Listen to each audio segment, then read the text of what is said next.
শিক্ষার মন্দির বলে পরিচিত বিদ্যালয় যখন অনিয়মের আঁতুড়ঘরে পরিণত হয় তখন সবচেয়ে বড় মূল্য দিতে হয় নিরীহ ছাত্রছাত্রীদের।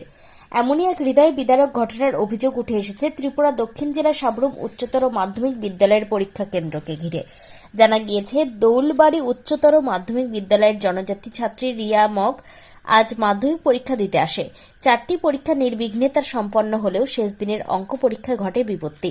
রিয়া মগ নামে ওই জনজাতি পরীক্ষার্থীকে স্ট্যান্ডার্ড প্রশ্নপত্র দেওয়ার কথা থাকলেও তাকে দেওয়া হয় বেসিকের প্রশ্ন। আর এই বিষয় নিয়ে কর্মরত শিক্ষিকা নিজের ভুল ধরতে পারেন পরীক্ষা শেষ হওয়ার 15 মিনিট আগে।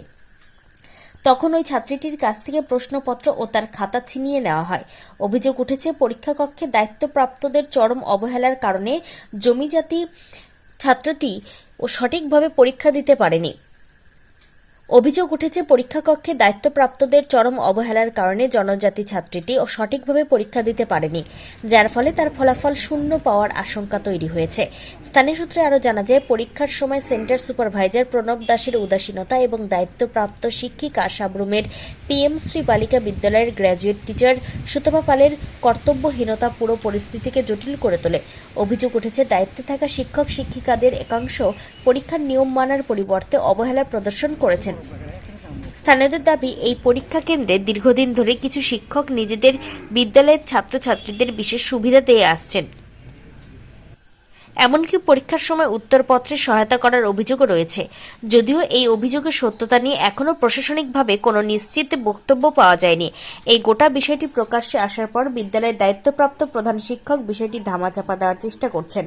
এতে ক্ষোভ বাড়ছে অভিভাবক মহলে। একটি জনজাতি মেয়ের ভবিষ্যৎ যখন অনিশ্চয়তার মুখে, তখন এই ঘটনা শুধু একটি বিদ্যালয়ের নয়, গোটা শিক্ষা ব্যবস্থা। বিকালে যখন বাড়িতে আসে তখন মেয়ে কইতাছে যে এই অবস্থা, এক্সামটা ভুল হয়েছে আর কি, কোশ্চেন পেপারটা ভুল দিয়েছে। তো কোন কী হবে তো কোথাও পারি না, ভবিষ্যৎ কী করবে এত স্যারেরা জানে কী করবে না করবে। আমার তো চাই যে সঠিক বিচার পাক। আমার মেয়ের জীবনটা, লাইফটা নষ্ট হয়ে যাবে 1 বছর পুরো। এই ক্ষেত্রে দায়িত্ব যারা মানে ক্লাসরুমে টিচাররা আছে তারাই ভুল করছে। তো তারাই ভুল না করলে কি ভুলটা হয়?